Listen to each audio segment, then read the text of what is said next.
city. The New World Order. Those are the roots of trouble. I imagine that right now you're feeling a bit like Alice, tumbling down the rabbit hole. Let me tell you why you're here. You're here because you know something. What you know you can't explain, but you feel it. You felt it your entire life. That there's something wrong with the world. You don't know what it is, but it's there, like a splinter in your mind, driving you mad. It is this feeling that has brought you to me. This is your last chance. After this, there is no turning back. You take the blue pill, the story ends. You wake up in your bed and believe whatever you want to. You take the red pill, you stay in Wonderland, and I show you how deep the rabbit hole goes. All I'm offering is the truth, nothing more. For we are opposed around the world by a monolithic and ruthless conspiracy that relies primarily on covert means for expanding its sphere of influence, on infiltration instead of invasion, on subversion instead of election, on intimidation instead of free choice, on guerrillas by night instead of armies by day. It is a system which has conscripted vast human and material resources into the building of a tightly knit, highly efficient machine that combines military, diplomatic, intelligence, economic, scientific, and political operations. Its preparations are concealed, not published. Its mistakes are buried, not headlined. Its dissenters are silenced, not praised. No expenditure is questioned, no rumor is printed, no secret is revealed. But I am asking your help in the tremendous task of informing and alerting the American people. And now, welcome to another episode of Down the Rabbit Hole. Here's your host from federaljack.com. It's Popeye. Welcome, ladies and gentlemen, to another live edition. It is March 11th, 2014. Tonight's live edition, I'm going to be getting into a few different things. Hour number one, I have a guest on. And then hour number two, I'm going to be getting into a few different things, including the weirdness surrounding the missing 777 and a few other things. But that's for hour number two. Anyway, hour number one, I want to get right to it because I have a guest waiting on the line. I want to give you a little bit of background about my guest. And I want to tell you what we're going to be talking about tonight. You've heard me talk about the tyranny, the food tyranny that is happening, the food freedom tyranny, where people have everything from hog farmers to like raw food collectives being raided at gunpoint, SWAT team style. Get on the ground, you food terrorists. You could have Al Qaeda in that kale. It's just ridiculous. I mean, we've gone off the chart. So there was a farmer named Mark Baker, and this goes back a couple years, and he had hybrid pigs that he was raising, and there's more to it, and I'm going to let my guest get into it and give you a little bit of background and then tell you what's been going on. And I want him to also tell you all a little bit about the Legal Defense Fund, the Farmers Legal Defense Fund, which I'm going to get into in a minute. But in this one case, this farmer, Mark Baker, was being harassed for 2 years, and he was involved in a protracted court battle. And finally, I was actually surprised at this, but a judge has been, taken his side, and he's ordered, pretty much the Department of Natural Resources to leave this guy alone, and that he is, a legitimate farmer. But I'm going to let my guest get into it. So let me introduce my guest to you all for this evening. His name is Peter Kennedy, Esquire. He's the president, founding board member of Farm to Consumer Legal Defense Fund. The Farm to Consumer Legal Defense Fund. I like the name of that. I like the sound of that.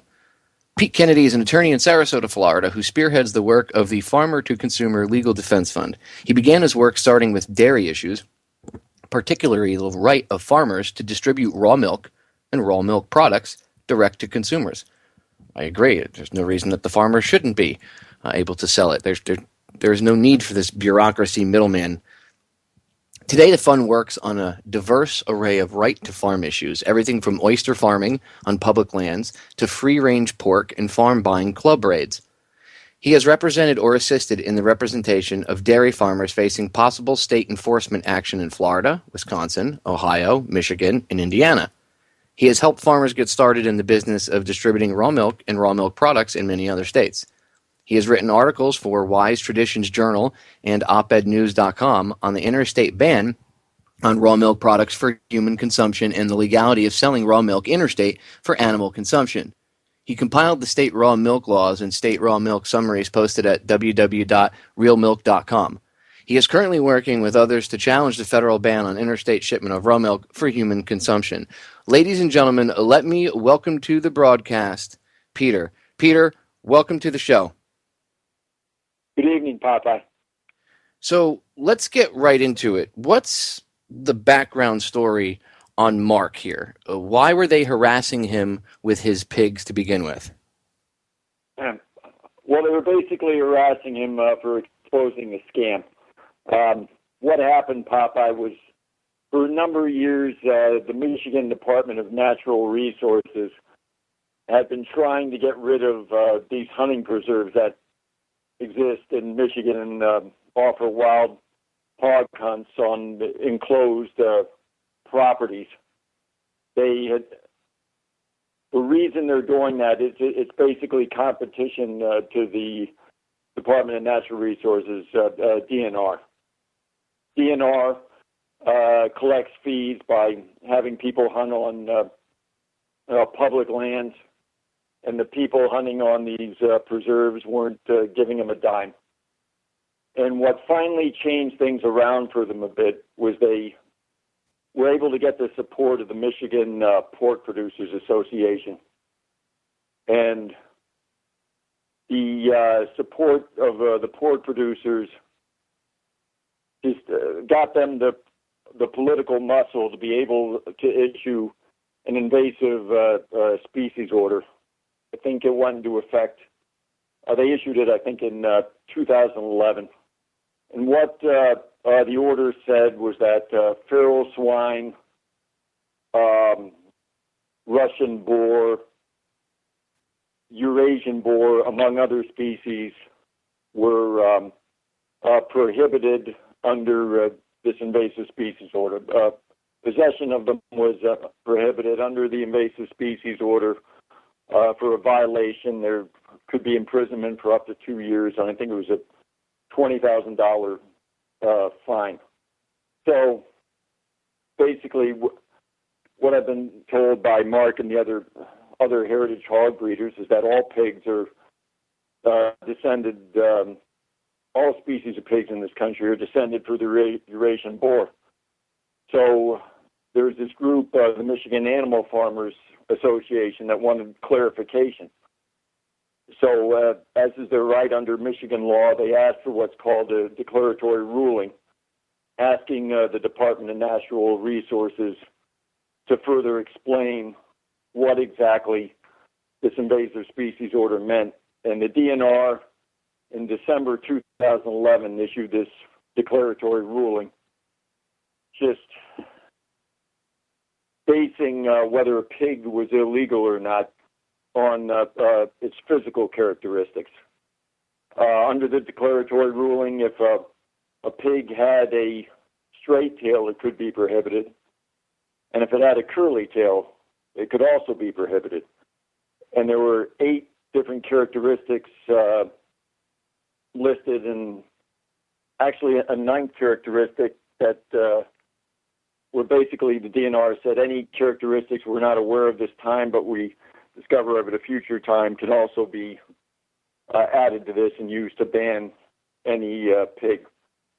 And there's actually a Michigan animal industry law which bases on determination on whether a pig is feral just on the fact of whether it's under the husbandry of humans. If it's running outside containment, it's a feral pig.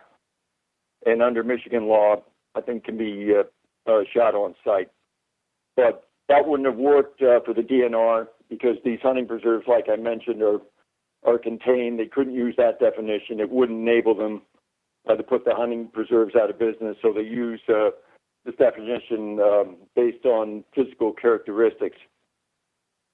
And just when Mark was crossbreeding these Russian boars along with these Mangalitsa pigs, and he knew this was going to affect him directly. He went sued the DNR about a little over a month before the Invasive Species Order went into effect. Shortly after he sued, DNR filed a countersuit, just asking that Mark's asking the court to issue an order having Mark's pigs being destroyed and also fining him. And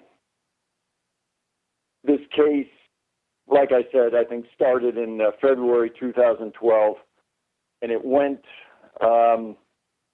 It's still active, actually, but Mark was, after 2 years, he was finally going to get to his day in court. The trial today was actually supposed to be the first day of the trial.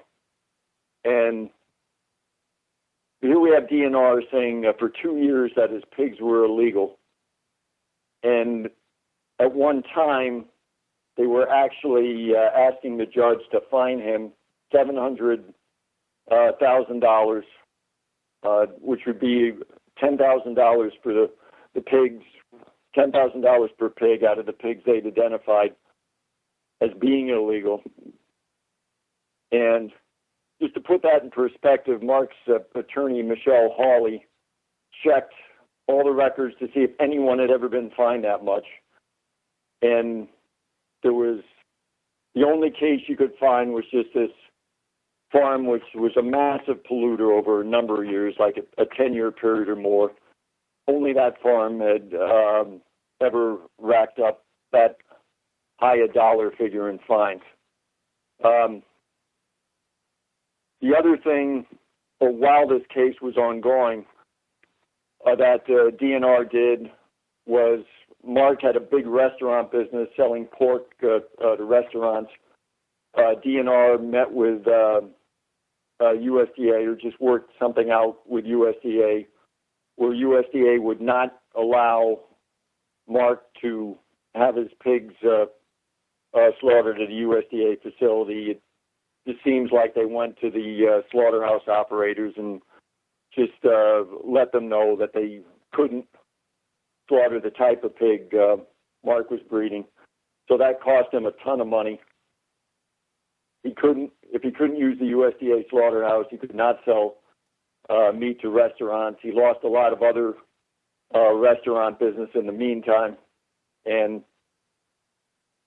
anyway, after 2 years of just asking the court to get rid of the pigs, to fine him all this money, shortly before, I think it was at the beginning of this year, they dropped their counterclaim against Mark.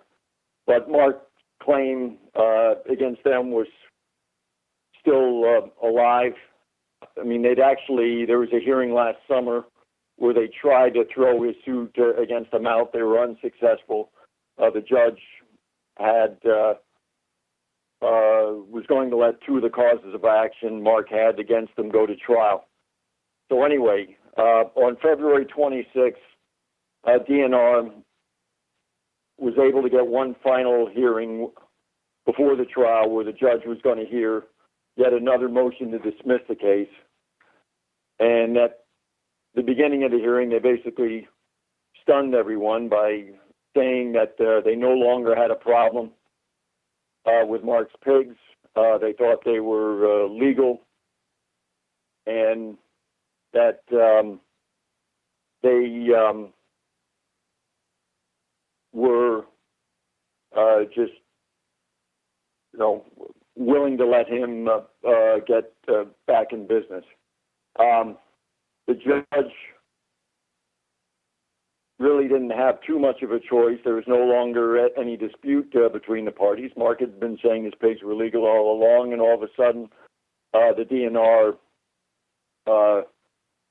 agreed. I mean, it was a cynical manipulation of the judicial process. It was clear the DNR did not want to go to trial. They did not want to have the focus on this declaratory ruling and the fact that it could mean basically being as broad as it was, anything the DNR wanted it to mean on any particular day. They did not want that scrutinized, and in order to avoid trial, they basically gutted their invasive species order, because it clearly says in there that hybrid pigs are illegal under the invasive species order if they're Russian boar hybrids, and that's all Mark has. So it was just a cynical abuse of the judicial process. And on the one hand, there was just I think it helped some 2,000 other heritage breed farms out there, because it's going to be a lot more difficult for DNR to go after them after letting Mark's pigs go and saying, his herd of pigs were legal, but at the same time, Mark was trying to get a legal precedent set that the pigs were, that the invasive species order and the declaratory ruling were invalid, and that DNR need to start all over again, that they're going to issue an invasive species order, issue one where they didn't have all this broad discretion and just basically left farmers in the dark on whether their pigs were legal or not. So that's where it stands right now. I'm not sure if Mark has made up his mind exactly what he's doing yet. I think he wants to still get his day in court on the matter. But here's someone who'd been waiting 2 years for his day in court, was less than 2 weeks away, and DNR pulled the rug on him, out from him, by just coming up with a totally different position on his pigs than they had the prior 2 years. Because they had this position where they went after him legally and caused him, they caused him monetary damage, and I'm sure they caused him time off from work just to have to go to court and all that. Can he go after them now? If they just suddenly flip-flopped and changed their position, does that not open them up for perhaps some sort of civil lawsuit? Hopefully it will. Just these states have sovereign immunity to a certain degree. I think the other thing is the state of Michigan is practically broke. Just what we've seen, in some of these other suits, is that the courts are reluctant to turn the taxpayers' money, or just have the state pay out on some cases. But, this is one case where it definitely calls for a payment out to the Baker family, because they've gone through just all kinds of hardship, and it's just taken a huge chunk out of their business the last couple of years. And if the state had taken this position they had at the February 26th hearing 2 years ago, none of this ever would have happened. Yeah, well, that's why I asked, because it's obviously, any judge, I could see how your point about, the judge is reluctant to charge that to the taxpayers, but any judge with even some semblance of fairness is going to look at this case. This isn't like a frivolous lawsuit where it's just someone suing the city because, they're mad and they want to make a quick buck, and they figure the city or their insurance company will pay out. In this case, or a county or a state. In this case, this is an agency that literally cost this man money and a lot of undue stress. He should at least get the money back that he had to pay out in legal fees plus whatever he lost. Well, and the danger of this order is that right now, it's been in effect about 2 years now, And the only farmers, they've countersued Mark and the only other farmer who wound up suing them over the constitutionality of the order. Just the trouble is, this is the way they're interpreting the order now, but that declaratory ruling and the invasive species order are still out there, and say there's an outbreak of brucellosis or some other kind of disease among a small number of pigs, they can just use this declaratory ruling to start depopulating herds. I mean, nothing's happened right now, but I mean, there's a precedent for what happened, something similar to the hoof and mouth disease 10 years ago or so over in Britain, where thousands of cattle were needlessly slaughtered. So what the Michigan Department of Agriculture actually had a state veterinarian testify at a hearing a couple of years ago that he did not believe pigs could be raised in the outdoors without being susceptible for disease. So that provided some insight into their thinking, and that's right up the Michigan pork producers' alley. I mean, they represent the indoor operations, the confined animal feeding operations, and it's an opportunity for them to increase their market share and gain greater control over the genetics of the pigs. I wonder what is going to happen in the future if they're going to, like you said, that thing is still out there. They really haven't changed anything. I mean, their opinion of it changed, but there's really nothing other than, this decision on paper. There's really not more than that. I mean, that is, setting precedent, but still, I could foresee thugs coming out and call, the thugs in uniform coming out and causing issue. And it be leading to a protracted court battle for somebody else in the future if perhaps all these farmers and people don't get together and battle this and push that it gets changed completely once and for all. Right, and the DNR isn't like your typical Department of Agriculture, which you'd think would usually have jurisdiction over something like this. I mean, the Department of Agriculture deals with farmers. The DNR deals with hunters. So they're a little more trigger happy than your typical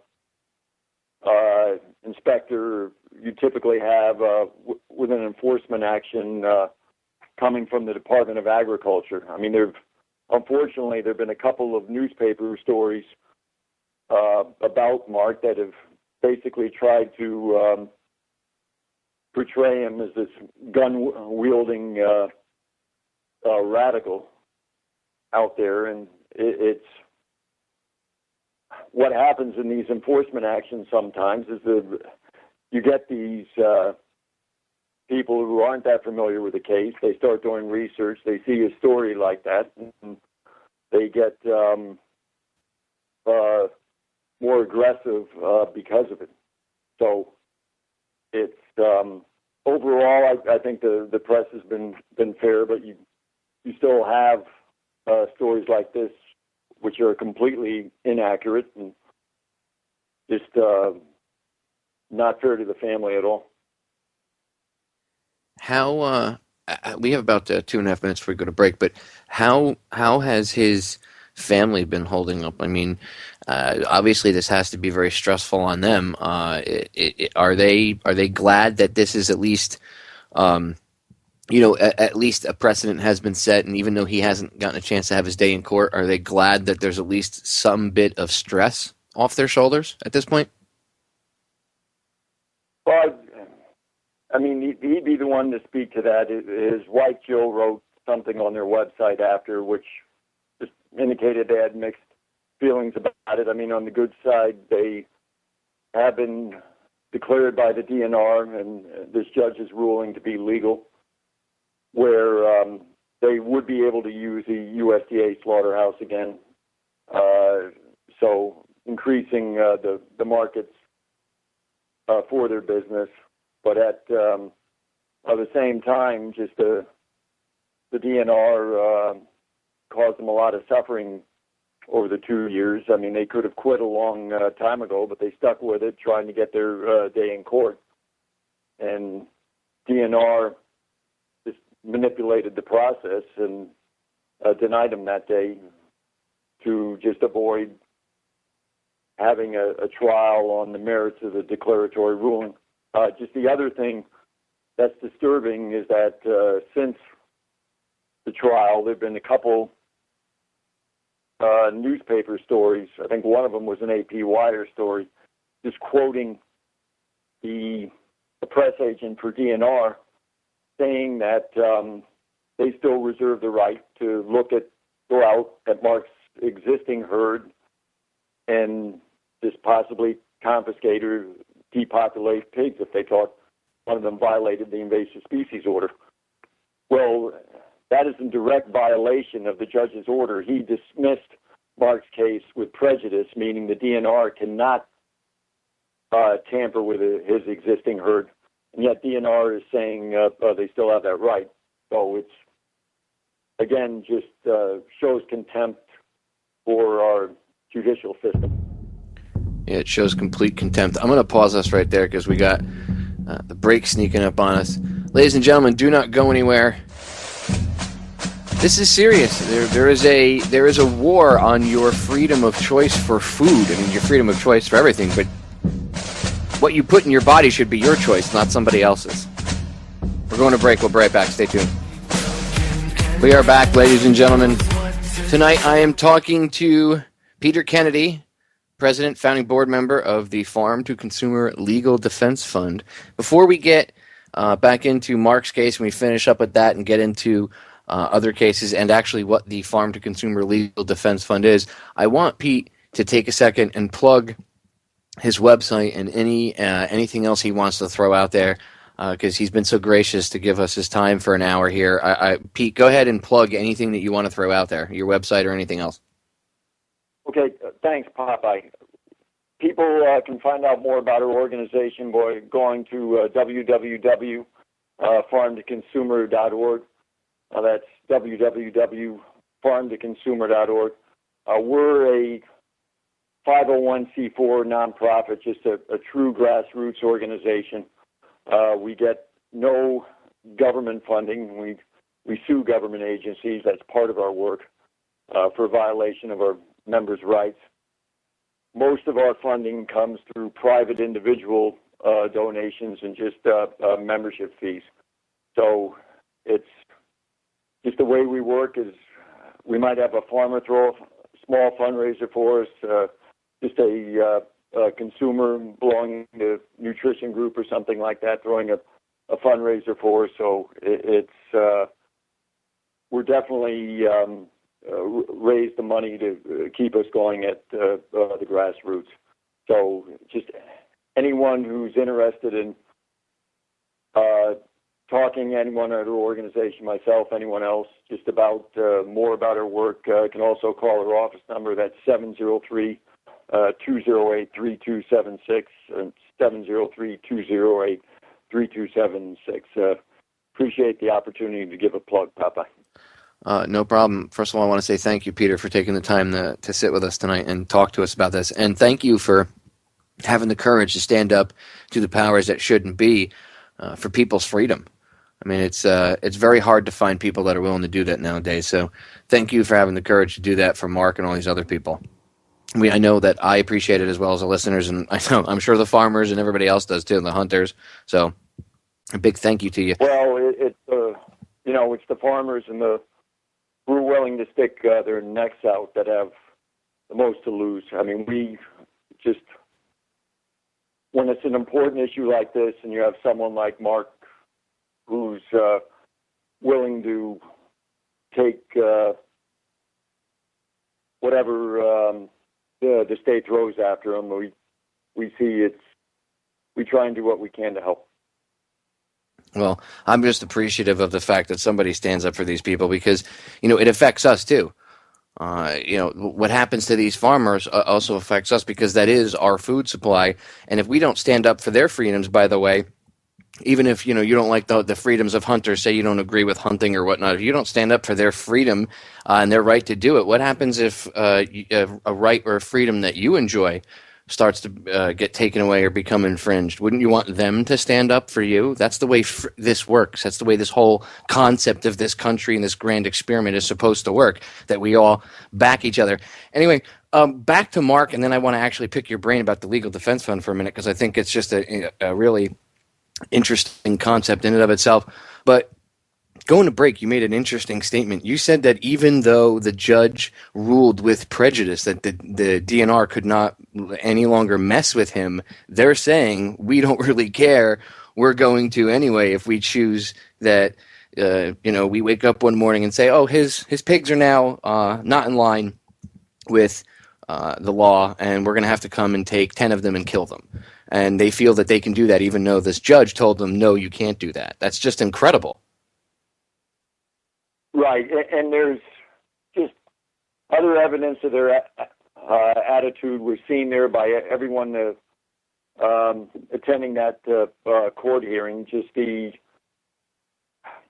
I never really heard anything like that happening, but before the hearing started,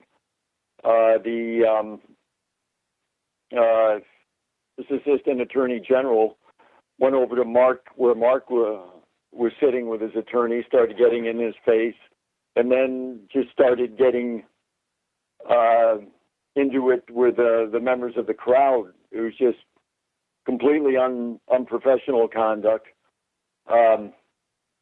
and topped it off at the end of the hearing. One of the things that Mark and his attorney had been worried about was just the Michigan legislature had passed the Court of Claims Act, where anyone suing the state would have to sue in Lansing, which is the capital, and where the agency has a much greater advantage.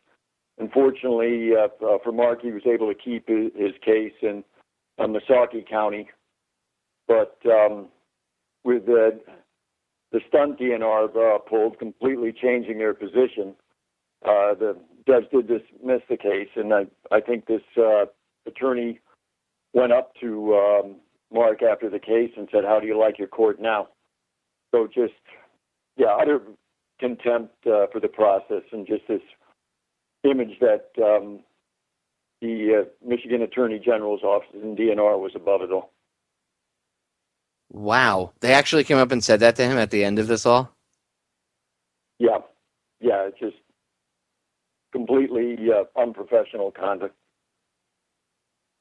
Wow. I mean, that's just blatant, like, not caring about anything. And you know what? We don't care. We're going to do what we want. We're just a bunch of thugs, basically. I mean, I guess, what does the law mean, right? What is it? Yeah, well, that's the whole thing with this declaratory ruling. The law can mean anything they want it to be.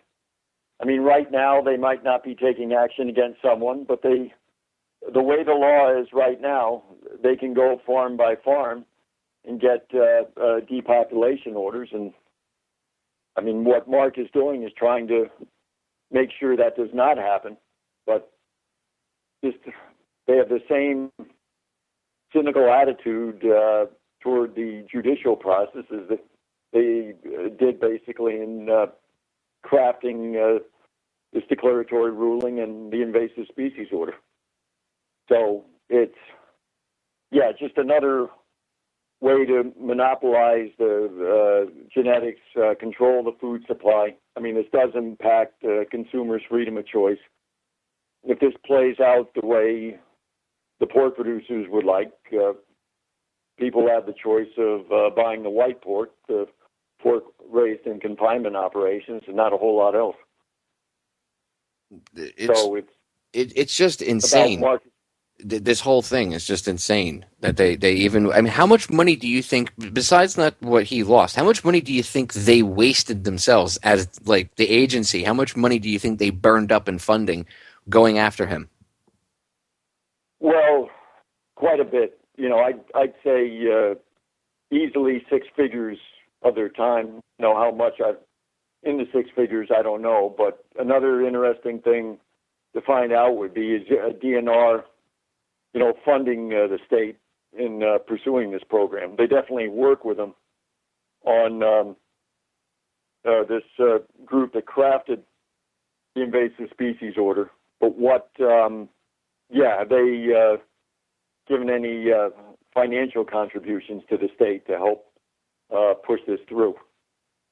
So it's, just a classic definition of fascism. Big corporations working with the state to snuff out competition. And this is definitely not the country that I remember being told about as a child. I mean, it's absurd. I mean, every day you wake up and you look at the news and you see more and more cases like this. Like I mentioned in the opening segue, the raw food collectives in California getting raided at gunpoint. I mean, this is just, and it's food. This is insane. But when do we not realize that this is totally just off the rocker? You know what I mean? Well, we're just in a position where we can't let an agency like the DNR get away with something like that.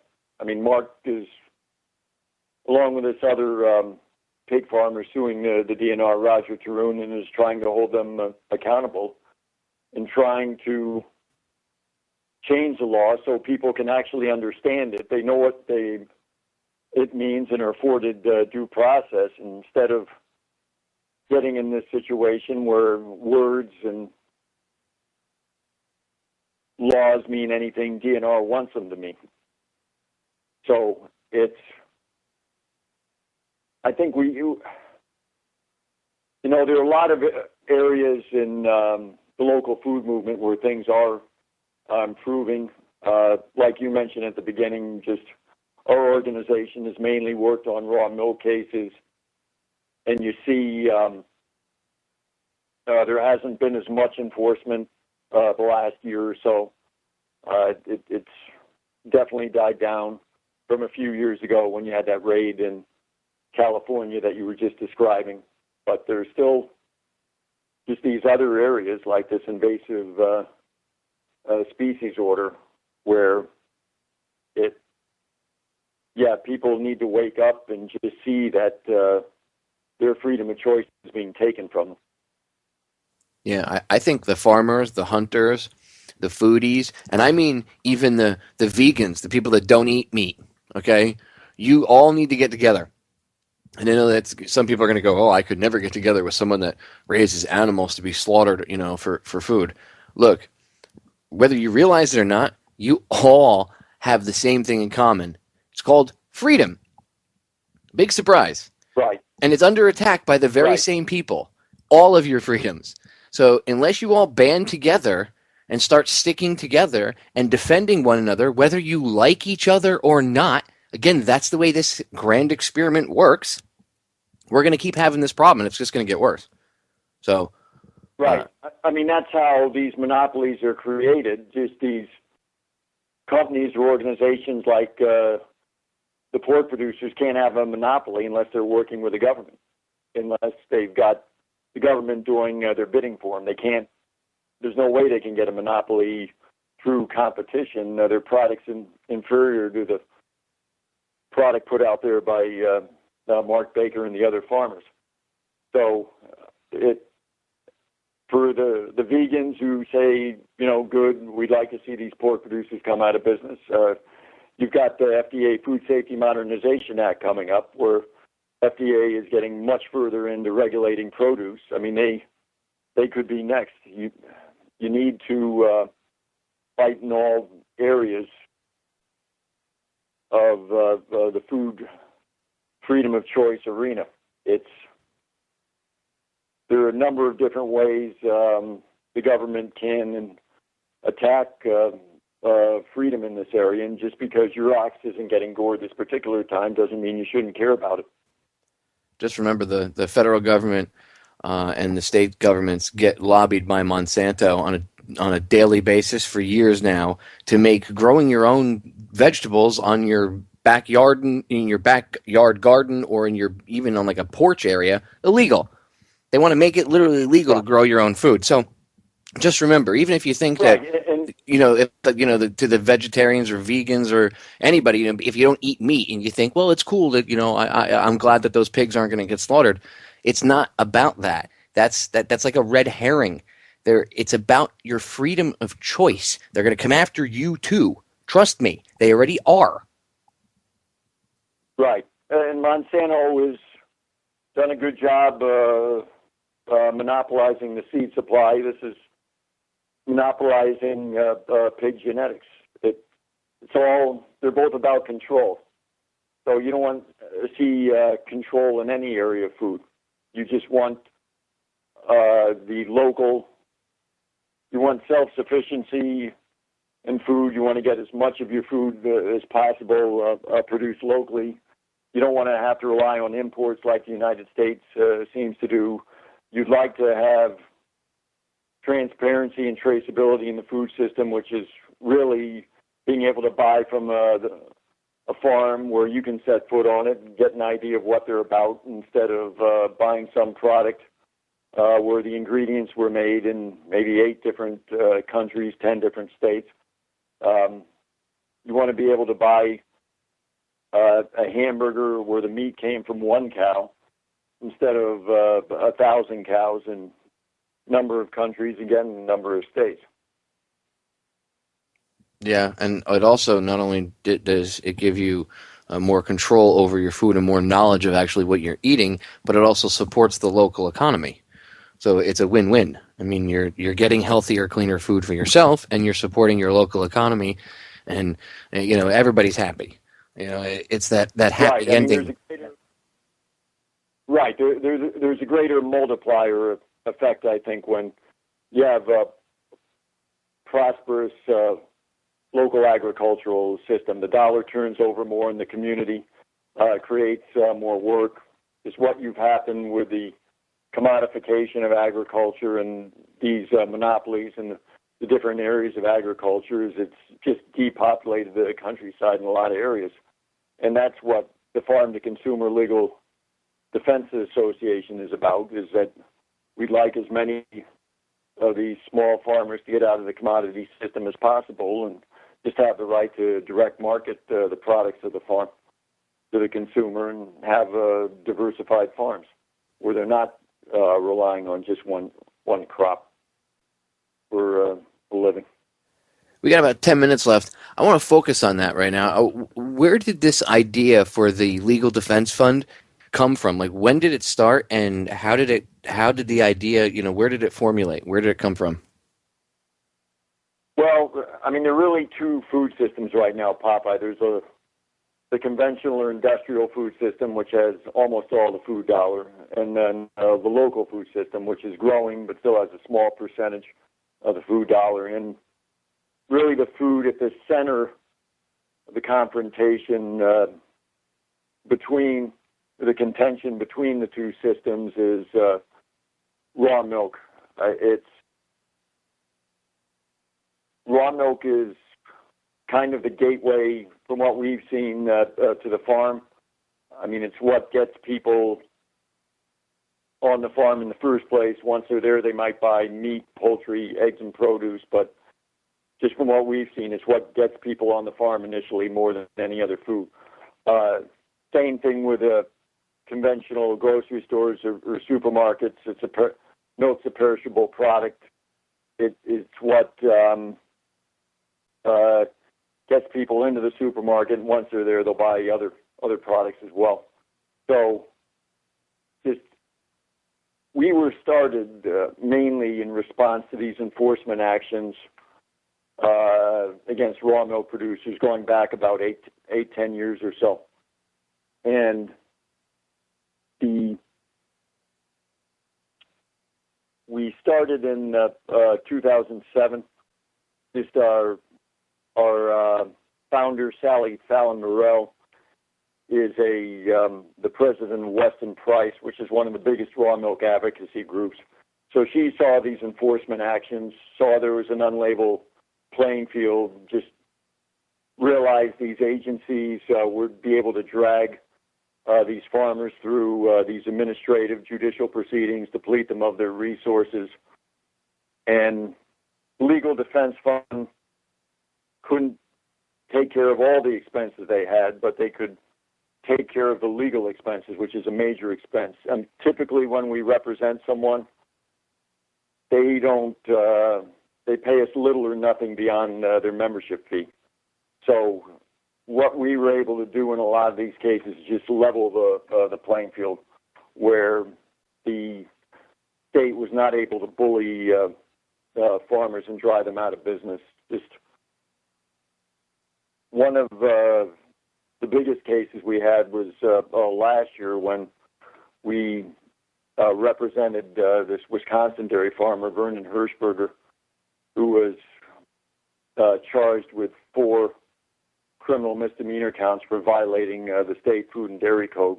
And I talked to people who estimated the state paid, maybe up to $500,000 trying to prosecute him. They had 7,000 pages worth of documents. They had hired this computer expert over a 3-year period to go through a computer of Vernon Hirschberger's that they confiscated in a raid.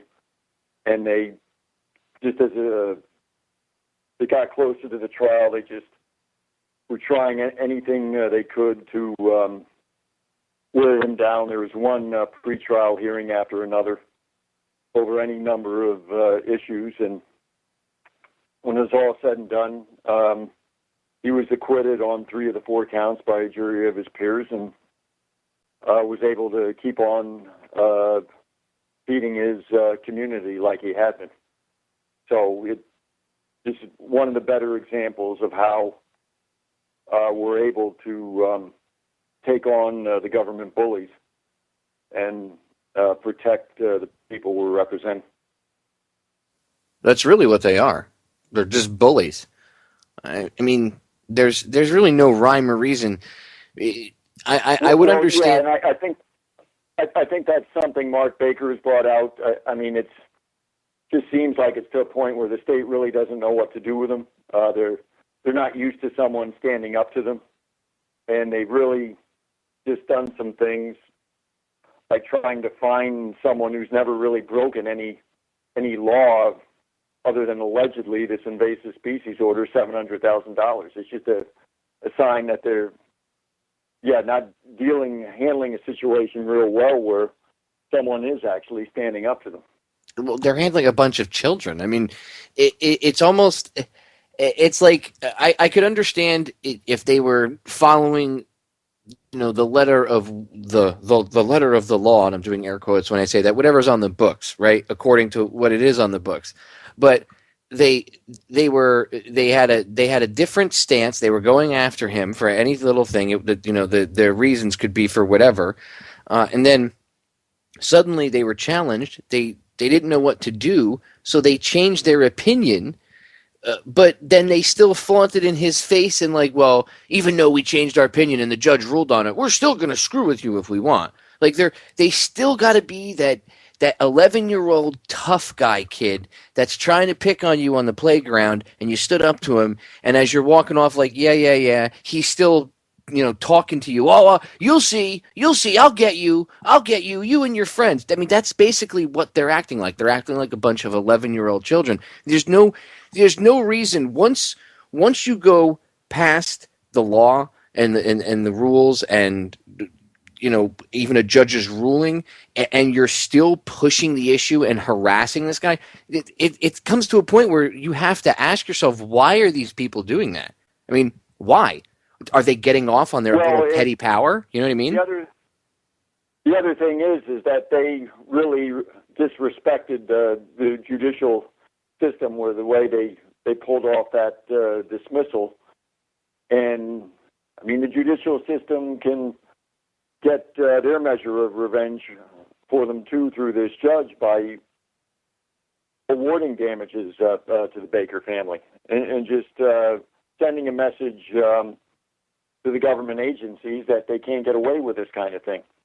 It's unfortunately, you don't see that all that often, but you've got an opportunity right here to just hold the agency to a higher level of accountability by giving a damage award out. against them for what they've done. Yeah, I agree. They need to set a precedent and set an example, just like they would do with one of these farmers or hunters, and the state agency would go after them and set an example, for all the others. Well, it should be done in reverse on them, because like the old saying goes, what's good for the goose is good for the gander. It ain't right if they can get away with it, but the same thing that they get away with scot-free, somebody else, Joe Citizen, would be put in jail for the rest of his life and harassed or have his business ruined. It's just not right. We got about a minute left, Peter. Really quick, again, throw out the website for everybody, and I urge people, if you have a few bucks and you want to donate to a good cause, here's a definite good cause. The money's going to go to help farmers, help hunters, help people out, help food freedom. So really quick, go ahead and throw out that information for the website again, Peter. Okay, sure. It's www.farmtoconsumer.org. That's www.farmtoconsumer.org. And again, if anyone wants to talk to anyone about the organization, get more information over the phone, they can call us at 703-208-3276. That's 703-208-3276. Again, appreciate the opportunity to plug the organization, Papa. No problem. I really appreciate you coming on tonight, Peter, and discussing Mark's case, discussing the Legal Defense Fund, and discussing food freedom in general. And I also applaud you for having the courage to stand up to these petty tyrants. It really does take courage to stand up in times like these. So thank you. I really appreciate it. And I know the listeners and the farmers and the hunters appreciate it as well, sir. Okay. Well, thanks for having me on. No problem. Talk to you soon. There he goes, ladies and gentlemen. Peter Kennedy. I urge you to check out the Farm to Consumer Legal Defense Fund. I want to make sure I get that right. Give them the proper respect that they are due. Farm to Consumer Legal Defense Fund. If you can donate, ladies and gentlemen, there's a good cause to donate to. They help these farmers fight food freedom. Again, vegetarians, vegans, meat eaters, we're all on the same team. I'm an omnivore. I eat everything. I like salads, but I also like a steak once in a while. We all need to come together and realize that food freedom is food freedom. Doesn't matter if you like eating veggies or if you like eating a cow. Freedom is freedom. Get it?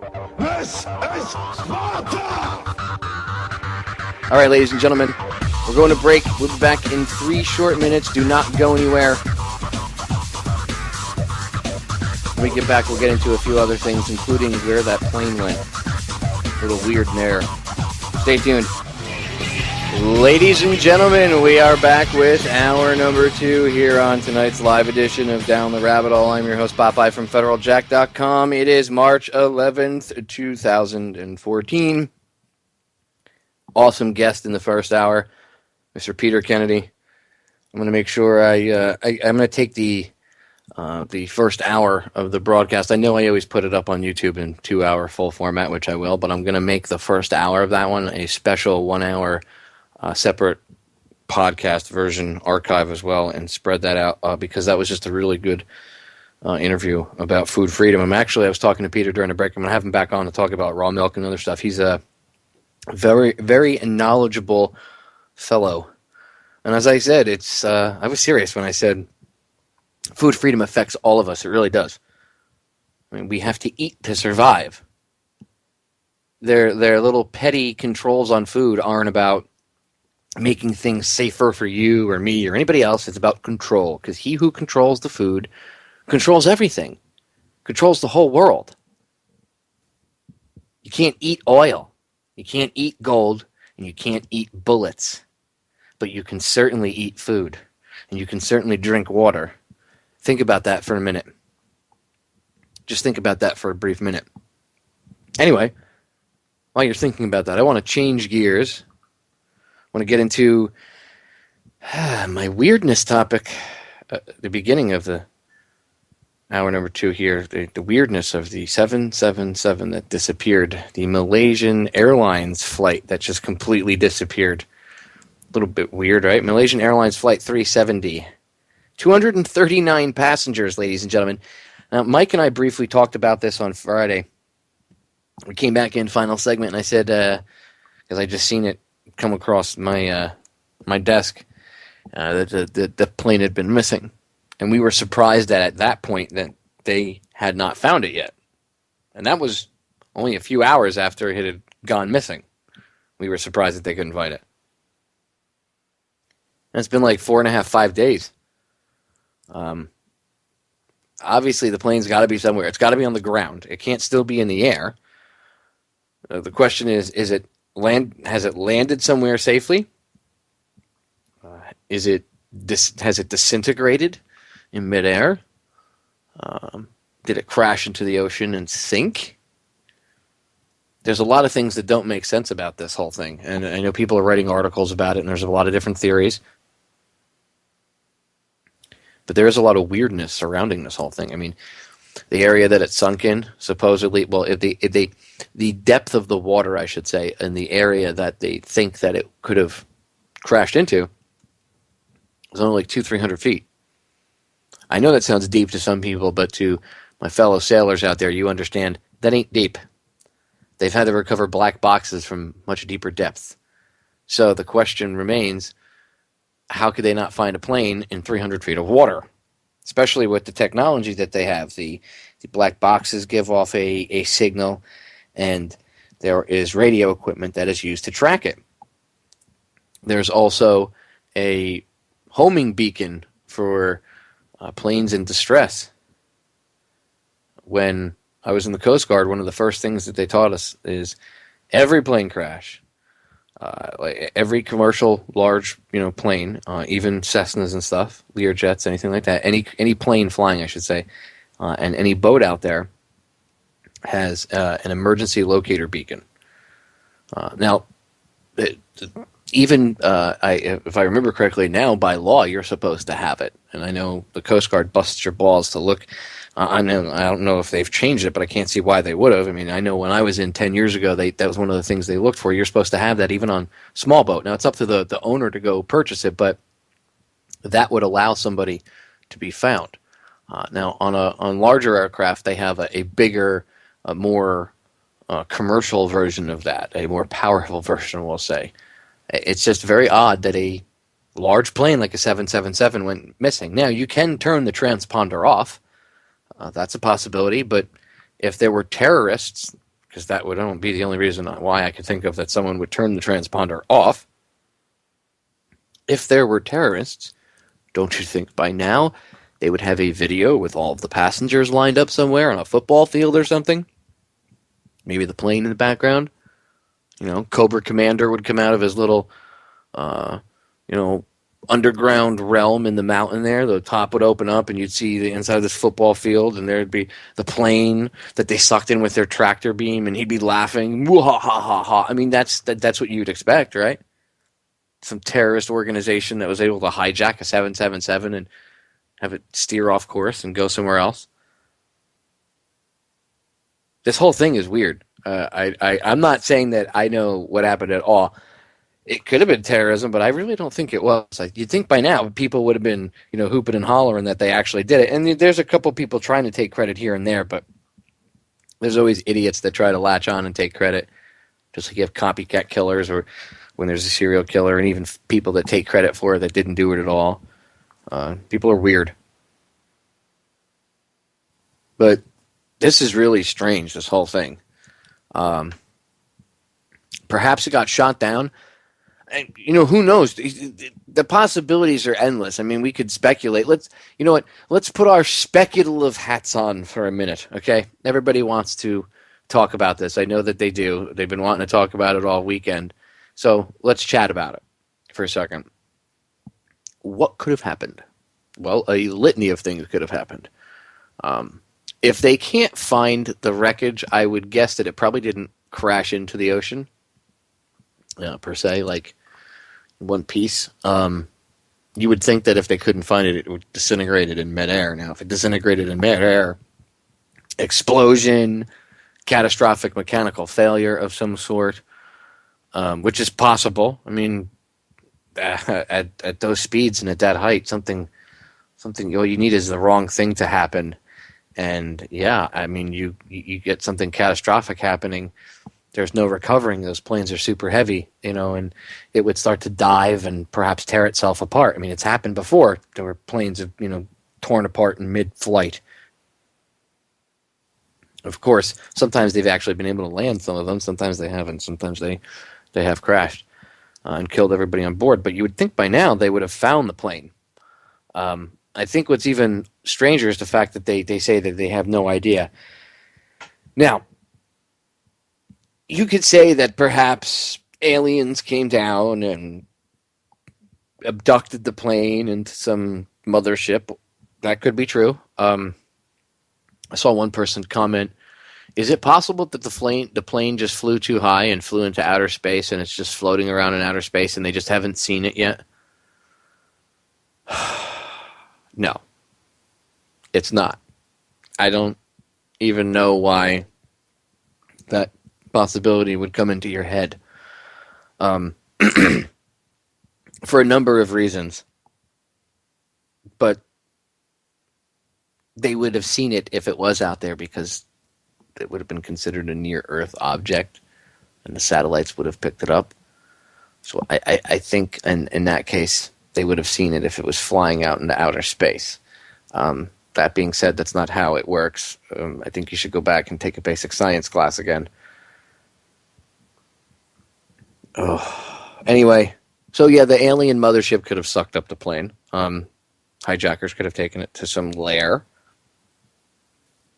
Although I don't know why they wouldn't have come out by now and said something, what their demands were. Maybe Jacob and the rest of the others over on the island of whatever the hell it was called in Lost, maybe they turned on their little machine, the island, and sucked the plane in. All you Lost fans out there. I mean, I really do not know. You want me to put on my speculative hat for a minute? My conspiracy theorist hat for a minute? I will. If I were to think away from the craziness, the aliens or anything like that, perhaps the plane Bermuda Triangle itself and went to another dimension. Let's put all that craziness aside for a second. Let's think with some logic. I think somebody accidentally shot it down, and that's why you don't know about it yet and why I don't know about it yet. Now, that's completely pure speculation. I could be completely wrong, but if I'm sitting looking at it, if I had to take a guess out of all of the possibilities, I would say there's a possibility that it was shot down, whether it was by accident or on purpose. It was shot down by a government, and they're just not talking about it yet. Now, the fact that it wasn't done on, if it was done on purpose, you would think that they would be bragging about it, saying, see, look what we did, blah, blah, blah, blah. It could have been shot down completely on accident. It could have been, and when I say shot down, they could have been testing, there's a lot of military action going on in that whole area. And with all the tension over China and Japan and, North Korea and South Korea, and, now this thing with Russia and the Ukraine, who knows? There might have been war games going on and somebody might have pressed the wrong red button. The targeting computers on military vessels are incredible. And if they target the wrong thing, sometimes it's hard to turn that thing off and get it to stop. So, I don't know,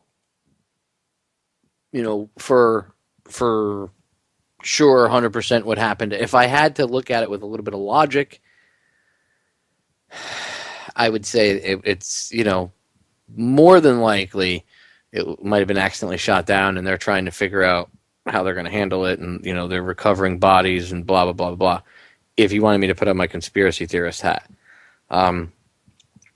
otherwise, I mean, the possibilities are quite endless until we figure it out. And quite honestly, the longer that this thing is missing for without any trace, the weirder it is going to seem, and the more open to weird possibilities some people might even become.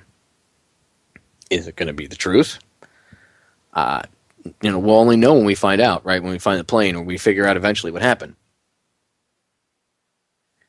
I mean, I'm sure there's some UFO nuts out there, and I say that with all love. I'm a UFO nut myself, but I'm sure there's UFO lovers, maybe I'll say, out there. I hate the word nut. I shouldn't use that. Bad Popeye. Ufologists. I'm sure there's a ufologist out there that would love that, for this thing to have been abducted by aliens or something like that. I mean, cool science fiction. I really just don't think that's the case, and I don't think that it was sucked into another dimension. I mean, that is a possibility. Quantum physics, look things up, take some time and learn a few different things, but I'm not saying that that's what happened. I think if I had to venture a guess as to why nobody knows anything yet and they haven't quote-unquote found anything, yet there's 200 vessels looking for this thing, and the area that it supposedly would have crashed into the ocean isn't that deep, well, when you factor all these things together, I would venture a guess that perhaps maybe they don't want you to know. Is that what's going on? I do not know. Again, that's with my conspiracy theorist hat on. Let me take that off for a second. What else could it be? It could have been a catastrophic failure. Plane could have just ripped itself apart. It could have been something, mechanical failure. That does happen, And not everything is a conspiracy or, UFO related or paranormal. I mean, there are things that, sometimes bad things do happen. Maybe that's the case where it was a mechanical failure. Nut came loose, bolt came loose, something came loose, boom, brakes. And could have been that simple. Do I know for a fact that it was that simple? No. But it could have been that simple. It's a little weird that they haven't found it yet. It's a little weird that there's, passengers with missing or stolen passports, I should say. I noticed the media and certain people in the government are very quick to jump on the terrorist bandwagon, and they're like, well, we can't write that off yet. Even though there's a lot of investigators that are actually investigating the thing, not just using it to pontificate, to push whatever political agenda you're trying to push, but actually people that are involved in the investigation here and looking for it. And they have said there is, even intelligence agencies, there is no evidence to say that this was a terror attack or terror related in any way yet. They just haven't found any connection. And yet you have people like Peter King. Ugh. I could do a whole show on that guy. Peter, I'm a terrorist in my own right, King, but let's scare everybody and make everybody Islamophobes. I'm not saying there aren't bad people that are, Muslims, but there's also bad Christians and bad Jewish people and bad Buddhists too. So this guy's just got everybody fearing one specific group. Ooh, Al-Qaeda's in your closet. Anyway, Mr. IRA terrorist himself. So Peter King wants you to not put anything out of the, not rule anything out. Don't rule anything out yet. Could be terrorism, could be terrorism. Mainstream media, could be terrorism, could be terrorism. Is it terror-related? I heard Sean Hannity the other day. I know no one wants to say it. And yes, I unfortunately, I was driving and I wanted to listen to AM. I was trying to go through the different talk radio shows, and the only thing that was on was his radio show. So sometimes I do have to listen to them to try to see what they're talking about, and I can only stomach Hannity for about 10 or 15 minutes. And before I turned him off because I was getting nauseous, he was pushing the terrorism angle, and then, of course, Iran. And he's like, I don't have any proof, but I'm just saying, ladies and gentlemen, I mean, the evidence is right there. The evidence is right there. No, the evidence is not right there, Sean. You're lying. But again, I wouldn't expect anything more from you. I wouldn't expect the truth. It's just, I mean, they're trying to pin it on Iran. They're trying to pin it on quote unquote terrorism.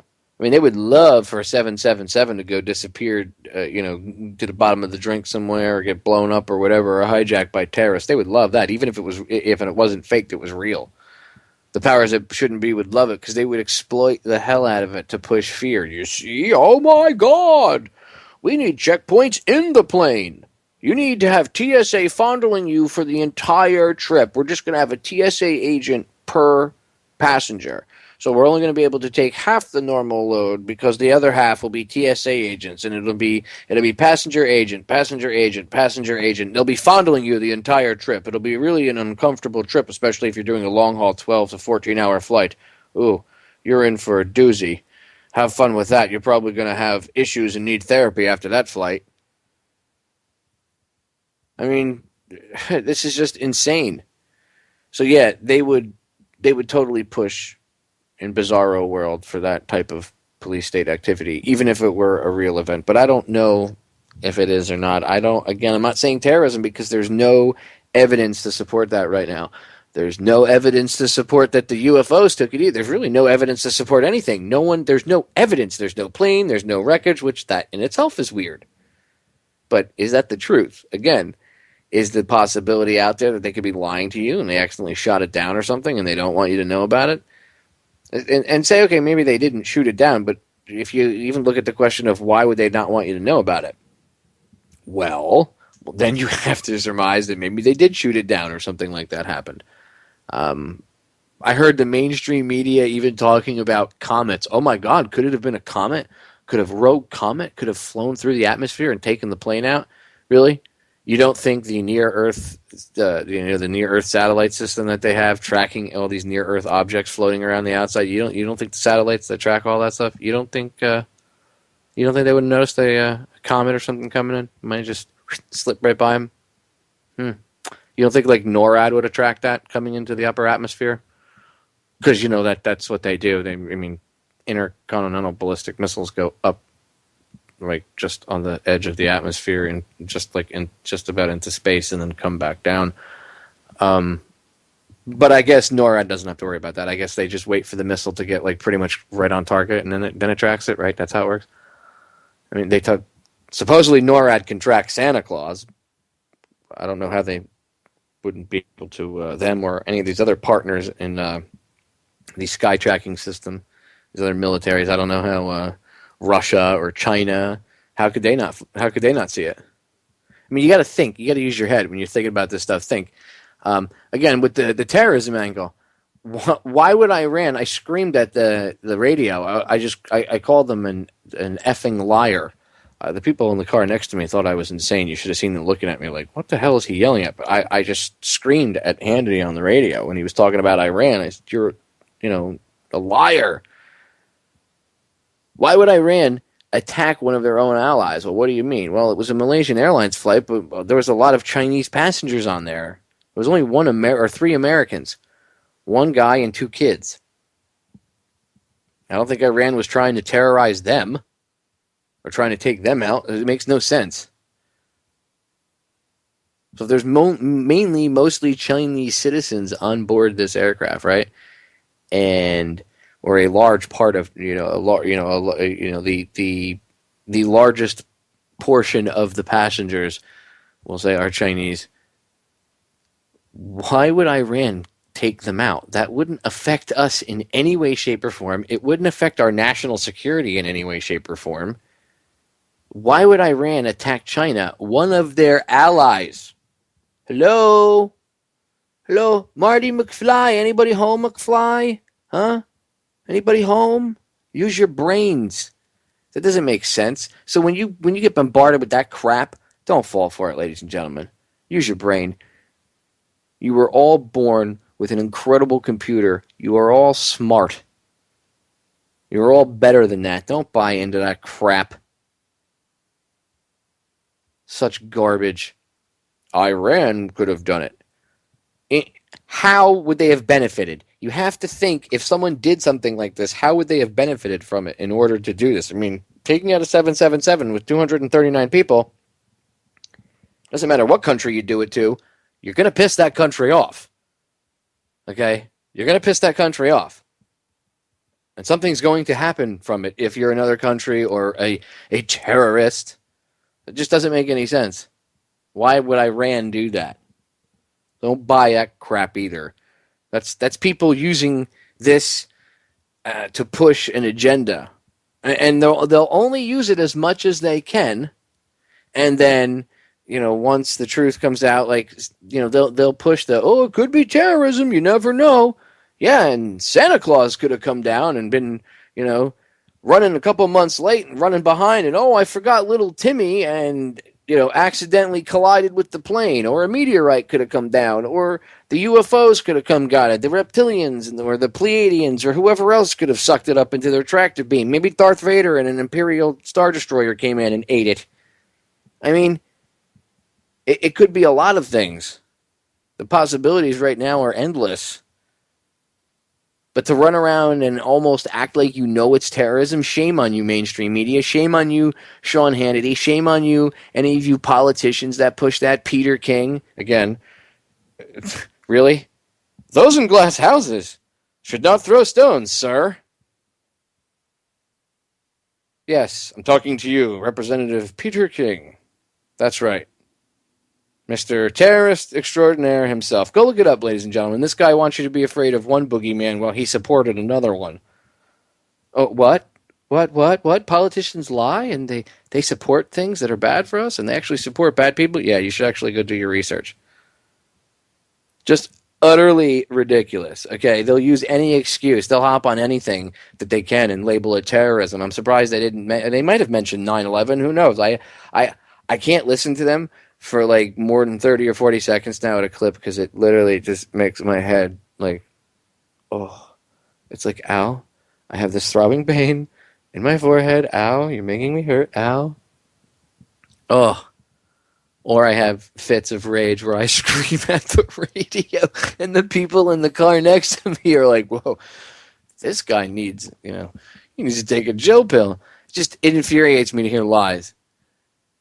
And I know that there's people out there that are literally just lapping that up like a kitten drinking a saucer of milk. Oh my God, terrorism, Iran, 9/11, oh my God, fear. Just, stop. Don't drink the fear milk. Somebody needs to come over and kick that saucer over. Stop drinking the fear milk. Fear aid instead of Kool-Aid. Fear aid. That's what they give everybody. Here, have some fear aid. Drink it up. Guzzle, guzzle, guzzle, guzzle, guzzle. Oh my God, be afraid. Al-Qaeda's in your sock drawer. Look, this plane is missing. We don't know what's going on right now. We can speculate till the cows come home. I told you, put on my conspiracy theorist hat what I think could happen if, they haven't found it by now. Maybe they don't want us to find it. Maybe they don't want us to know what happened yet. That's a possibility too.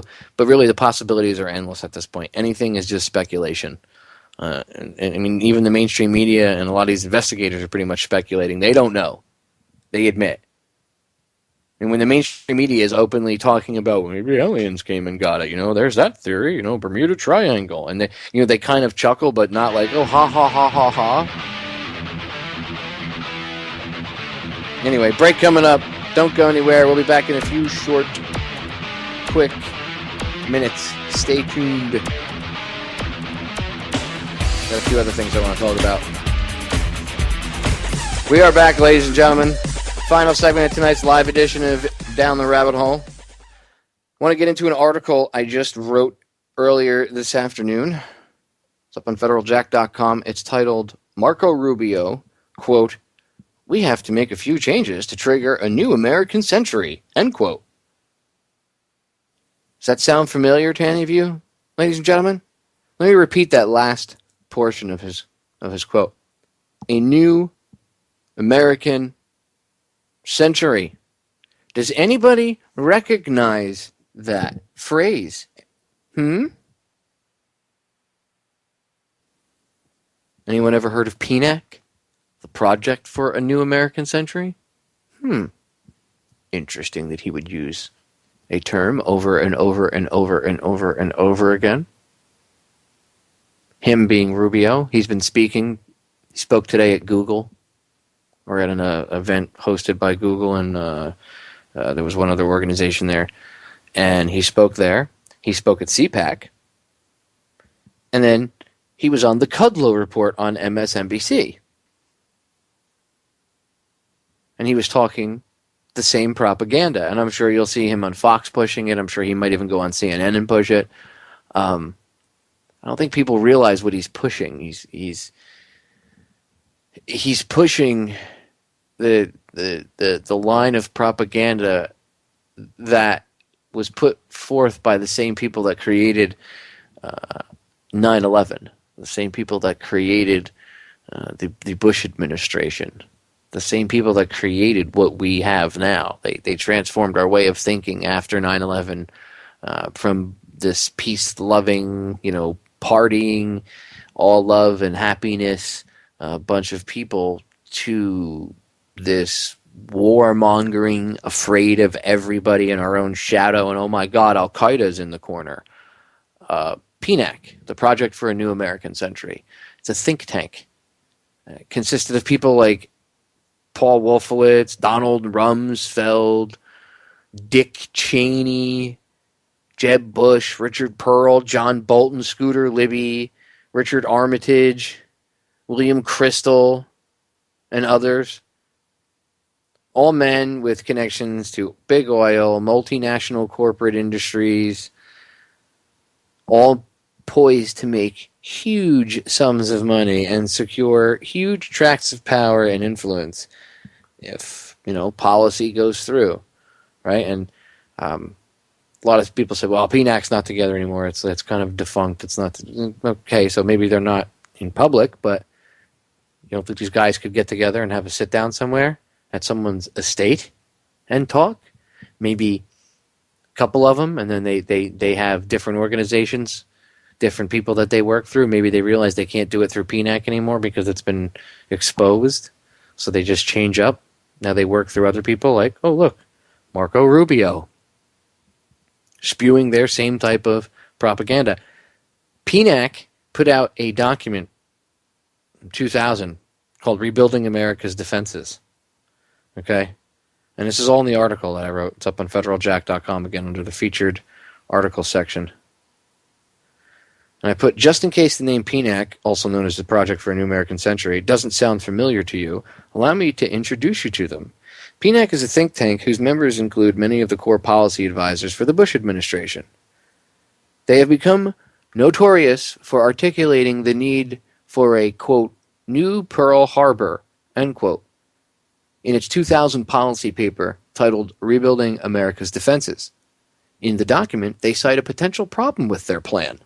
Referring to the goals of transforming U.S. and global power structure, the paper states that because of the American public's slant toward ideas of democracy and freedom, quote, this process of transformation is likely to be a long one, absent some catastrophic and catalyzing event, like a new Pearl Harbor, unquote. Now, I find it a little ironic that not too long after this document came out, the very same people came to power in the Bush administration. And 9 months after these very same people came to power, we had what George Bush Jr., W., wrote in his diary that day, and he's quoted as saying, the Pearl Harbor of his generation. So we had our, quote, new Pearl Harbor. We had like 1 million people sign up to join the military after 9/11, ready to fight and kill. Are you kidding me? Those scumbag Arabs, they attacked us, killed those people in New York. We're going to get them. We're going to kick some Al-Qaeda ass. Yeah, yeah. They angered the general public. They knew what they were doing. I was one of those people. Remember, I was a first responder. It affected me much differently than it affected people only watching it on TV. I wanted to go bite bullets out of the air and kill people with my bare teeth and my fingernails. I didn't even want to use a knife or a gun. I wanted it to be bare hands. I wanted to break necks. That's how angry I was. I had people around me that were so angry they wanted to do the same things. They wanted to kill with their bare hands for what they saw happen to this country. They were angry. We went from being peace-loving and, Not that we didn't kick ass before, but we were a chill country. We were on a different footing. All of a sudden, we went from this more of a relaxed footing we went from growth, right, or what we perceive to be growth, into protection. And we did it as a country, in ourselves, individually, and as a country. And we got angry, and we got mad, and we got used.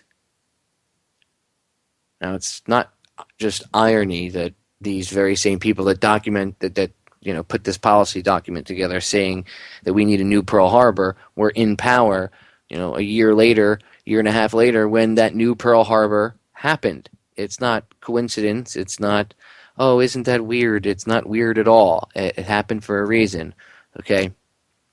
Since then, their agenda has not changed. It's continuing. I mean, if you go read the entire document, it's holding up to what you see today, even with the tension in Asia. Go read the whole document. You'll see what I'm talking about. Rebuilding America's defenses. Look it up. It's on the internet while you can still rip it. I know the original page on PNAC's website is gone, but there's plenty of people that have put the PDF up there and have it in full, and you can download it from their sites or they have it copied and stuff. Read it. Read it. Describes what we've been going through since 9/11. Go ahead. I dare you. Be a rebel and spend 20 minutes actually educating yourself. Woohoo! PNAC. From the year 2000. Rebuilding America's Defenses. Look it up. Project for a New American Century. So, anyway, Marco Rubio comes on and starts talking about we need a new American century. Go listen to his speech from CPAC. In fact, it's in the article. It's linked multiple times in there. In fact, up at the top it says, after speaking at CPAC, and then later on down in the same paragraph, this is after hearing his speech at CPAC. Both of them are hyperlinks to said speech. He says a new American century at least 3 or 4 times that I can remember off the top of my head during the speech. You think that's just that's just a catchphrase, Popeye? He's a politician. No, it's not just a catchphrase. They're selling you their idea of a new American century. Okay, what was his idea? What was he talking about? Well, he was very vague. I mean, I'll play a little bit of the audio, but he was very vague. I mean, he talked about like a regulatory budget, meaning there's too much regulation, and then if the regulatory he wants to put this little commission together, and if the budget that they set is exceeded by the regulations and stuff that are out there, then they have to figure out a way to get rid of regulations so that they're in line with this budget. Now, again, I'm not for government overreach, but complete deregulation of everything that quickly and the way they've done it already has caused destruction to this country's economy. Just saying. So, do you really think that's in the country's best interest? I mean, I'm see things like that. It's not just easily. It's not as cut and dry as one would think. There's actually a little bit more of a gray area to it. But again, their agenda is not what they would push it to be. Free trade agreements. Oh, you mean like the TPP? They push the Keystone Pipeline. That's another thing he's pushing. Change to the corporate tax code. Not a change to your tax code saying, we charge the poor people of this country too much. No. A change to the corporate tax code so that more people will want to do business here. Meaning tax breaks for huge corporations, but not for you. Immigration reform that, quote, will allow us to bring in a workforce if needed. Allow us to bring in a workforce? How many people are out of jobs here, Senator Rubio? I know that's not important to you guys, though, because you guys have an agenda. And besides, you're not really in charge. Your masters are in charge. And you're pushing whatever agenda that is being set forth for you. Like I said in the article, it makes me wonder if PNAC is writing policy papers for the United States government or for people in the government to push to be used eventually as government policy. I'm going to let you listen to a little bit of the audio. I'm not going to play the whole thing because I can't stomach Rubio for the whole 10 minutes, but I'm going to play a little bit of this. Here we go. He says right in the beginning, New American Century. Listen. Senator Marco Rubio attempting to fight economic pessimism with a new growth agenda. He unveiled this at the Kemp Foundation event today, co-sponsored by Google. Senator Rubio joins us live now. It's always Senator Rubio. It's great to see you. You know, Jack Kemp was a mentor of mine. He was a great friend of mine. I mean, going back to the mid and late 1970s. Right. He was for growth, opportunity, incentives. Right now, Senator, all I hear, inequality, stagnation, pessimism, defeatism, punishing success. How can you turn this around? Because in some sense, turning this around can turn America around. Thanks for having me on tonight. I think that that's exactly the point. My argument is that we're actually on the verge of a new American century. So much of what's happening around the world is of such tremendous benefit, but there's some things we're going to have to do to get that right. It's within our reach, but we're going to have to change our laws, and we're going to have to change our tax code. And No, I just got to pause there for a second. You see what he admitted? So much of what's going around is to our benefit around the world. What going on around the world right now, pray tell, is to our benefit, Senator Rubio? Could you please explain to me, with all the insanity that's going on, what's benefiting us? Oh, you don't mean us, like the listeners. You mean us, as in you and your group of little elitists that are listening to this interview. You don't really mean, us as in the general public. You mean us as in the smaller group of individuals that will benefit. And it's certainly not us, as in the regular folk. We're going to have to change a number of regulations that we have so that we can encourage innovation, investment, and expanding access to markets. If we do that, America is uniquely positioned in the 21st century. If we fail to do that, then I think we're going to pay a huge opportunity cost price in terms of opportunities that we're going to lose out on. See, that's the thing. It's almost, Senator, it's a policy issue. And I want to talk about your specifics. You got a great list of specifics here in a minute. But it's like a psychological issue. That's the thing. It's like we've been engulfed in this pessimism. Instead of can do, it's all about we can't do. Later in the program, I have ace pollster John McLaughlin coming on, who's going to tell us, among other things, that running on Obamacare is not enough for the Republican Party. There has to be a growth. Now, you see what they're doing? What they're doing is they're hijacking these people. These fake conservatives that are controlling Rubio and Kudlow here talking to him. I agree with you. Rubio, this faux conservative, this controlled opposition, if you will, he's pushing, you have a whole list of interesting things. Yeah, that he didn't come up with, genius. It was probably put together by PNAC or whatever they've turned into. And he's pushing this. And Kudlow, he set the whole argument, the tone for it. I'm going to point this out in a second, but he's pushing this agenda that's not his own, so people understand that. Again, this is something that's formulated for him, handed to him, and they say, "Hey, Marco, comb your hair and go on camera and look pretty." Okay, that's what we need you for.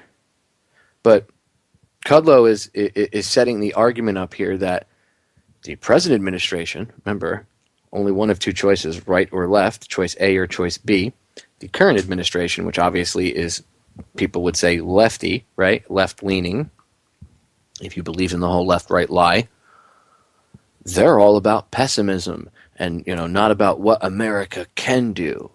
We're all about what America can do. So you see what they're doing? They're setting the stage so that way they can bring about one of their neocon, PNAC, whatever sponsored fake conservative candidates for 2016. And all this anger at the Obama administration, right? People aren't, instead of waking up, they're playing the same old trick, and they're trying to get people to buy into that left-right paradigm. And, oh, you know what? Obama and those lefties are nuts, but look, we're conservatives, a new American century.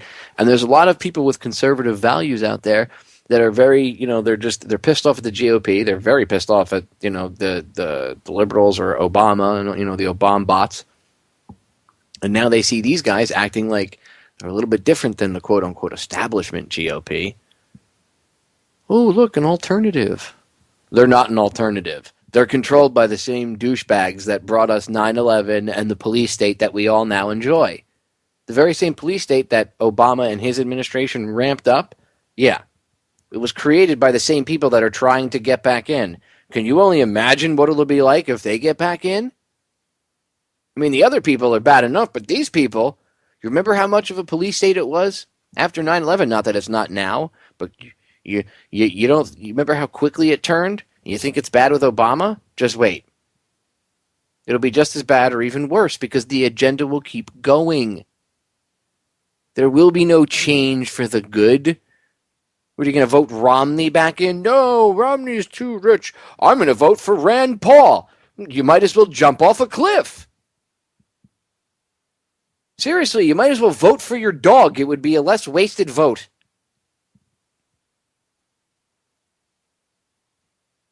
He's another one. He's got a little bit of neocon in him, people. Well, he's our only hope, Popeye. How could you shoot our only hope down? See, that's your problem. You're putting all your stock in someone else. And that's why you are forever going to be a slave. Because you refuse to wake up. You refuse to understand that in order to be truly free, you need to stop looking to people with suits or capes or leotards to be your frigging superheroes and understand that you are the only true superhero out there. I sign off every night telling you all that I love you, and what else? The solutions to our problems are an inside job. Well, you don't understand how politics works, Popeye. No, I understand exactly how it works. I also understand that you are so naive that you will keep putting your belief in a figurehead to come save you because this time they'll be different. You know what the definition of insanity is, ladies and gentlemen? Doing the same thing over and over and over and over again and expecting a different result. Any questions? It's that simple. Rubio, total shill. Don't believe this guy. I mean, there's so many good, well-meaning, conservative-minded people out there that really want to buy into these guys. Ladies and gentlemen, I'm not picking on you. I understand it. I'm not bashing you. I was raised in a conservative household. I'm middle of the road. I'm very open-minded. I'm not closed-minded on either aspect. You know, I'm not right or left. I'm just me, and I have my beliefs. And that's it. I don't choose one of these fake sides. You should too. See, if everybody stopped playing the game, remember, there's way more of us than there is of them. If we all stopped playing the game, they'd become irrelevant, and it would stop. The illusion would stop. You know, if nobody believed that Chris Angel had special magical powers of illusion and fantasy and the guy was a magician, if nobody bought his crap and everybody saw through his garbage and realized that it was all illusion, a lot of it done with camera fakery and things like that, well, you know, he wouldn't really have any money coming in. He wouldn't have any power, would he? No. Well, same thing here. They're like a modified version of Chris Angel. They're like a big version of it. Just as big as losers, too. Really. You got to stop buying the illusion, ladies and gentlemen. Rand Paul's not going to save you. Marco Rubio is not going to save you. Ted Cruz is not going to save you. They're setting it up so that way they're already setting the stage that they're going to have their own picks, and it doesn't matter if the quote-unquote Tea Party tries to get in there. They'll get pushed out, even if you get Rand in there. People will think, oh, Rand's a Tea Party guy. That's good. He's in there. Maybe they'll put Rand in just to keep everybody calm, right? Keep everybody cool so that everybody sticks together. Except Rand's not really a Tea Party guy, is he? No. He's a bit of a neocon. Ted Cruz? Cruz is a bit of a neocon. In fact, they all are. Rubio, Cruz, all of them. Rand Paul, none of them are going to save you, ladies and gentlemen. And I know I'm breaking a lot of people's hearts right now and pissing them off. I'm sure people are probably tuning out. I don't want to talk to Popeye. He's being negative. I'm not being negative. I'm telling you the truth. You need to not fall for it. Because if you do, it's going to be the same crap all over again. And then when you're pissed off at them in 4 to 8 years, then people will vote the left in again. And it'll be the same thing over and over and over and over and over again. Would you do this in your personal relationships? Would you continue to be in a bad relationship and just be like, I'm just going to continue and stay in it? Well, I don't know any other options, Popeye. But you have other options. You could break up with that person and perhaps move on and find somebody that you're happy with. No. I can't do that. I can't do that. I'm comfortable where I'm at. I feel safe here. I'll just bitch and moan all the time and be miserable. Stop it. They don't care about you. They don't. I believe me. I used to vote too. I quit voting in the national elections. I vote for local stuff. Don't get me wrong. I vote for the local stuff because that's really where the fight is at the local level. But the national elections, it's already picked. Please. It's gonna be Hillary 2016 versus Jeb Bush. Why do I say Jeb Bush and not Rand Paul? I'm willing to bet it'll be Jeb Bush, Rand Paul, or Rand Paul, Jeb Bush vice president. Why do I say that? Because Jeb Bush's name keeps getting thrown around already. I've already seen it. And those are the two families, which, by the way, it's more like one family. Everybody thinks that Bush and Clinton argue. Pfft. Okay. That's why George W. Bush Sr., H.W., called Bill Clinton his other son. He still calls him that. He says, he's like a son to me. But they hate each other. They go fishing together, they go golfing, they do all, but they hate each other. They're mortal enemies, Popeye. They're locked in mortal combat forever. Round one, fight! Negative. That's not how it works, ladies and gentlemen. At all. At all. Like Ventura said, it's like the WWF, or now they call themselves the WWE. Whatever. It's all fake, out in the mat, I hate you, I'm going to kick your ass, blah, blah, blah, blah. When they get off screen and they're back in the locker room, they're like, hey, man, you coming over to the kid's birthday party this weekend? Yeah, I wouldn't miss it, Me and Debbie will be there. See you then. Ooh, it'll be a hoot. Hey, you want to go out for a beer? You want to get dinner? Rubio and all of them, they're all faux conservatives. Look, this cycle is going to keep repeating itself until we realize that none of them care. See, if everybody, as I said earlier, realized that those people on Capitol Hill and the White House are irrelevant, completely irrelevant, if people actually realize that, when I say people, I mean the civilians, the people in the military, if people actually realized that those people are irrelevant, there's only a few of them and about 350 million of us. Who do you think has the numbers, ladies and gentlemen? We could literally solve our own problems. We don't need to look to these 535 people. Let's add the White House and all of their minions and everything. Okay, like 700, 800 people in Washington, maybe. Okay, we'll even up the number. We'll say, what are you going to look to 1,000 people to be your saviors? Oh, everybody in Washington, you congressmen and senators and politicians and policymakers and lobbyists, and oh my God, and chiefs of staff, oh help, save me, come pave my road.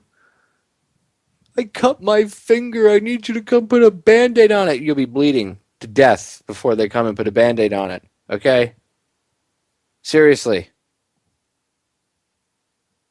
That's why they have control of us. And that's what I see them doing. I see them hijacking really well-intentioned people out there that are just disenfranchised and looking for an alternative, but with a conservative view. And they're going to get hijacked again by the very same people that brought you 9/11, the police state, the Bush administration, Halliburton, the Iraq War. And I could go on. But I think you get the point, ladies and gentlemen. These guys are no good. They're faux conservatives. Like, I applaud you for your beliefs and sticking to your beliefs no matter what they are, ladies and gentlemen. But don't allow those beliefs to be like a fishing hook. Because that's what these politicians use to reel you in, okay? Use your own brains. Realize that you really, truly are the solutions to your own problems. And the sooner everybody starts to think like that, the more irrelevant the powers that shouldn't be will become. And that's how we win. Because then the game is over. It's that simple.